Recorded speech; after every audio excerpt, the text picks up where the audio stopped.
Olá, eu sou o Michel Falconieri E eu, Renato Falconieri. e nós somos o Casal Cristão. Olá, irmãos, graça e paz. Mais uma vez estamos aqui, dando continuidade a essa série do Natal Verdadeiro. Hoje nós vamos para o capítulo 18, que tem também, a gente vai abordar alguns temas que a gente acha pertinentes. E convidamos ainda você a ler todo o capítulo, que a gente não vai ler todo o capítulo, tá bom? Exatamente. Antes também de começarmos, queremos convidar vocês a orar. Mas se você puder, curvar-se, afronte, oremos. Senhor meu Deus, te agradecemos por mais esse momento, perdoa os nossos pecados.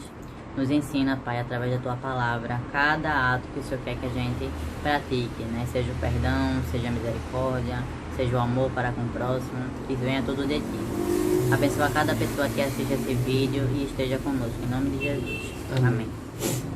Bom, o capítulo 18 começa com a parábola da viúva persistente, Diz o seguinte, essa parte dessa parábola é pequenininha, então eu vou ler. Então Jesus contou aos seus discípulos uma parábola, para mostrar-lhes que eles deviam orar sempre e nunca desanimar. Ele disse, em certa cidade havia um juiz que não temia a Deus, nem se importava com os homens. E havia naquela cidade uma viúva que se dirigia continuamente a ele, suplicando-lhe, faze-me justiça contra o meu adversário. Por algum tempo ele se recusou, mas finalmente disse a si mesmo, embora eu não tema a Deus e nem me importe com os homens, essa viúva está me aborrecendo. Vou fazer-lhe justiça para que ela não venha mais me importunar. E o Senhor continuou, ouçam o que diz o juiz injusto. Acaso Deus não fará justiça aos seus escolhidos que clamam a Ele dia e noite? Continuará fazendo-os esperar? Eu digo a vocês, Ele lhes fará justiça e depressa. Contudo, quando o Filho do Homem vier, encontrará fé na terra? Amém. Essa parábola, ela traz um pouco a respeito da nossa persistência como cristãos, em orar e pedir incansavelmente aquilo que nós desejamos, aquilo que nós temos no nosso coração a Deus.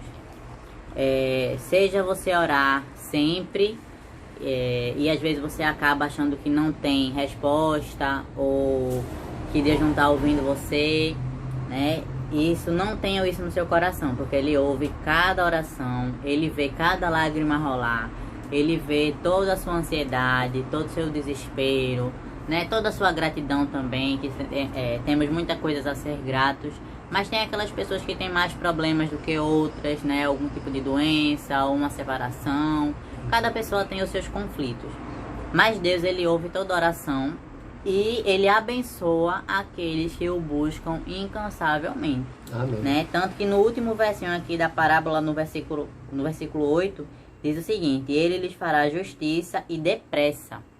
Então não tenham medo, tenham ânimo.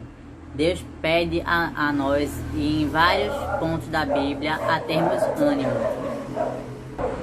Algumas passagens dizem, tenham ânimo, eu venci o mundo. Então nós temos que ter o nosso coração grato, estar sempre em oração e ter fé, porque Deus, Ele fará justiça e depressa. Até porque quantas vezes tem a expressão não tema no... Não lembro. 365 Olha aí, vezes. para cada dia do ano, então, nós temos aí a palavra não temas. Isso aí eu não lembrava.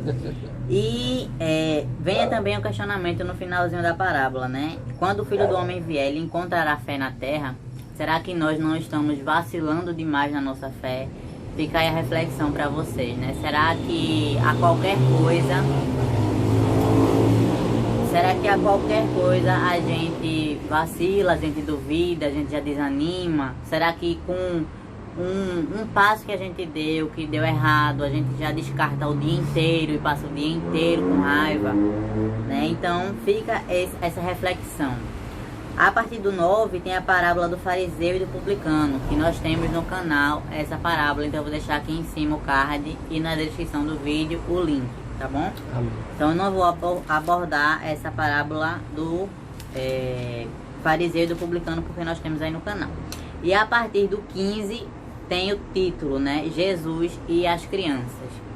Se você não sabe, Jesus, Ele amava estar com as crianças. Por quê? Porque a criança tem a pureza, a criança ela tem sinceridade, ela não tem os olhos tão pecaminosos quanto nós, porque a gente sabe que a pessoa que nasce, ela já nasce em pecado, mas a criança, ela tem um amor puro, mais puro, ela tem uma leveza, ela tem uma simplicidade em aprender as coisas, em nos ensinar as coisas. Sem contar que as crianças, elas descomplicam tudo, né? É verdade. Tudo pra elas é muito simples, é muito direto, não tem esse arrudeio que nós, pessoas adultas, fazemos, né? É verdade. Então, a partir do 15, fala o seguinte: o povo também estava trazendo criancinhas para que Jesus tocasse nelas. Ao verem isso, os discípulos repreendiam aqueles que tinham trazido. Mas Jesus chamou a si as crianças e disse: deixem vir a mim as crianças, e não as impeçam, pois o reino de Deus pertence aos que são semelhantes a elas. Digo a verdade: quem não receber o reino de Deus como uma criança nunca entrará nele. Amém. Amém. Então, você pode ver que aí eles não queriam que levassem as crianças até Jesus, né? Repreendiam, ficavam falando como se fosse assim: não traz, leva pra lá que não é bem-vinda. Mas Jesus, ele disse logo, né? Olha, pare com isso. As crianças são um exemplo que nós devemos seguir, né? Como eu falei aqui pra vocês, de pureza, então o Misha falou de simplicidade, de não complicar as coisas. A gente tende muito a complicar e as crianças não. Então, o reino de Deus, nós temos que ser como crianças, né? Nos alegrar fácil. Se você der um presente, fizeram até uma experiência com a criança e deram para ela um clipe dentro de um papel de presente, dentro de uma caixinha de presente. Eu acho que a criança tinha uns 2 anos e a mãe deu esse clipe para ela. E ela abriu a embalagem e olhou pro clipe e fez assim: ai meu Deus, que lindo, amei mamãe, amei, e agradeceu. Ou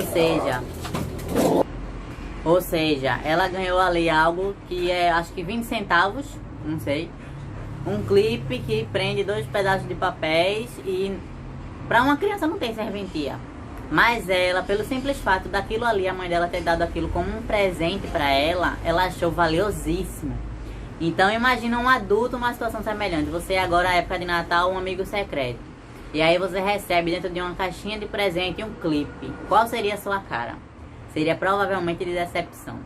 É então nós complicamos tudo, como o Michel falou, e a criança, ela tem essa simplicidade. Então sejamos como crianças, né? Em perdoar também. Criança, quando briga, depois de 10 minutos tá brincando de novo, e a gente rende tudo. Então, essas questões que eu queria falar, agora eu vou passar pro Michel.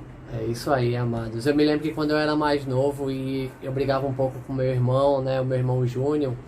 E sempre que a gente brigava e a gente ficava de cara feia um pro outro, meu pai chamava os dois, né? E meu pai, ele não era evangélico, nem era cristão, mas ele não queria de forma alguma que os irmãos, né, ficassem de mal um do outro. Então ele chamava nós dois e mandava um olhar pro rosto do outro e pedir desculpa. Depois que pedíamos desculpa, ele pedia para que a gente desse a mão, então a gente apertava a mão e ele mandava abraçar, dar beijo, e aí eu abraçava meu irmão e eu beijava o meu irmão e tudo se resolvia naquilo ali. Depois a gente já tava se falando de novo, já tava brincando de outra coisa, já tava arengando por outra coisa. E nosso pai estava fazendo o mesmo procedimento. É muito mais simples. Exatamente. Então é isso aí, amados. A partir do verso 18, aparece aqui uma explanação sobre o jovem rico. Então, pegando esse gancho aí, quando Jesus falava das crianças, apareceu esse homem rico, que era um homem de posição, e querendo testar a Jesus, ele perguntou: bom mestre, que farei para herdar a vida eterna? Então, verso 19, respondeu-lhe Jesus: por que me chamas bom? Ninguém é bom senão um, que é Deus. Sabes os mandamentos: não adulterarás, não matarás, não furtarás, não dirás falso testemunho, honra teu pai e a tua mãe. Replicou ele: tudo isso tenho observado desde a minha juventude. Ouvindo Jesus, disse-lhe: uma coisa ainda te falta. Vende tudo o que tens, dá aos pobres e terás o tesouro nos céus. Depois vem e segue-me. Mas ouvindo ele estas palavras, ficou muito triste, porque era riquíssimo. Amém? Significa o que, irmãos? Significa que um homem rico, ele não pode entrar no reino de Deus? Significa que um homem que tem muito dinheiro, ele não pode entrar no reino dos céus? Não, amados. O que significa aqui é que Jesus, ele sondou o coração daquele homem, que ele era muito apegado ao dinheiro, tá? Ele era riquíssimo, e como falamos aqui em outros capítulos, aquele que é rico para si mesmo, mas não é rico para Deus, este se perde. Então aqui, quando ele ficou triste porque ele era riquíssimo, e aí ele não seguiu Jesus, obviamente, porque ele não tinha condições de se desprender do dinheiro, ele não tinha como se desprender das riquezas, então ele era riquíssimo somente para com ele, somente para os seus desejos mundanos, para os seus desejos carnais. Todo o dinheiro dele era somente para ele. Então Jesus, quando falou que ele deveria vender os bens dele, não é porque uma pessoa rica não pode entrar no reino dos céus. Sabemos que o dinheiro é muito bom, mas logo após essa parte, ele fala sobre o perigo das riquezas. E aí eu vou comentar apenas um trecho que diz assim, o perigo das riquezas. E Jesus, vendo-o assim triste, disse: quão dificilmente entrarão no reino de Deus os que têm riquezas, porque é mais fácil passar um camelo pelo fundo de uma agulha do que entrar um rico no reino de Deus. E os que ouviram disseram: sendo assim, quem pode ser salvo? Mas ele respondeu: os impossíveis dos homens são possíveis para Deus. Então Pedro diz, no verso 28, eis que nós deixamos nossa casa e te seguimos. Respondeu Jesus: em verdade vos digo que ninguém há que tenha deixado casa, ou mulher, ou irmãos, ou pai, ou os filhos, por causa do reino de Deus, que não receba no presente muitas vezes mais, e no mundo por vir a vida eterna. Amém? Então aqueles que são ricos para com Deus, eles recebem o galardão da vida eterna.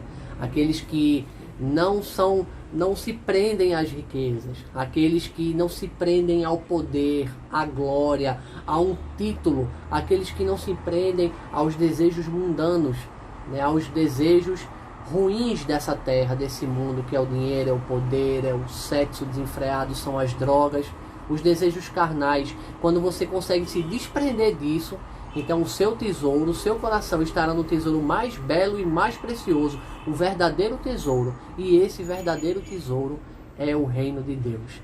Amém? Após isso daqui, Jesus prediz mais uma vez a sua morte, a respeito da sua crucifixão. Tá? E isso aqui está do verso 31 ao verso 34. E a partir do verso 35 ao verso 43, tem aqui a cura do cego de Jericó, que é uma cura aqui, mais uma das curas relatadas aqui no livro de Lucas. E eu quero ler aqui para a gente finalizar o resumo do capítulo 18 de Lucas. A partir do verso 35. Aconteceu que, ao aproximar-se ele de Jericó, estava um cego assentado à beira do caminho, pedindo esmolas. E ouvindo o tropel da multidão que passava, perguntou o que era aquilo. Anunciaram-lhe que passava Jesus o Nazareno. Então ele clamou: Jesus, filho de Davi, tem compaixão de mim. E os que iam na frente o repreendiam para que se calasse. E aí ele gritava cada vez mais alto. Eu não quero ler toda a passagem, porque eu quero que você leia em casa. Então ele começa a gritar cada vez mais alto. E eu chamo isso para vocês hoje, irmãos. Sempre vocês precisam clamar pelo seu milagre. Às vezes você precisa clamar, você precisa gritar para Deus. Não com Deus, mas para Deus. Você precisa clamar, suplicar. Você precisa pedir e não desistir. Tá? Aquele cego, ele não desistiu. Ele gritava cada vez mais alto e as pessoas estavam incomodadas com os gritos dele. Mas ele não estava pouco se lixando. Ele sabia que se Jesus estava passando ali, Jesus era capaz de curá-lo de sua cegueira. Ele já tinha ouvido falar de tudo sobre Jesus, tudo que Jesus já tinha feito.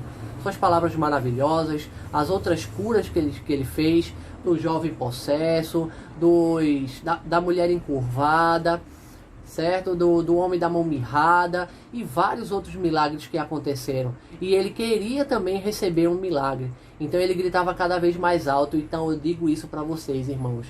Clamem a Deus que Ele vai ouvir vocês. Tá bom? Assim como ele ouviu aquele cego, mandou chamar aquele cego. E o cego ele foi curado. assim você pode ser curado no dia de hoje, se você clamar. Tá bom, irmãos? Espero que vocês tenham gostado desse vídeo. Resumo aí do capítulo 18 de Lucas, hoje 18 de dezembro, sexta-feira. Um feliz e abençoado sábado para todos vocês. Que Deus abençoe e ilumine cada um de vocês. Deixe o seu comentário aqui abaixo, ok? Se inscreve no nosso canal e compartilhe a palavra de Deus, que é extremamente importante. Que Deus abençoe a todos e nos vemos no próximo vídeo, se Deus assim o permitir. Fiquem todos com Deus. Tchau, tchau.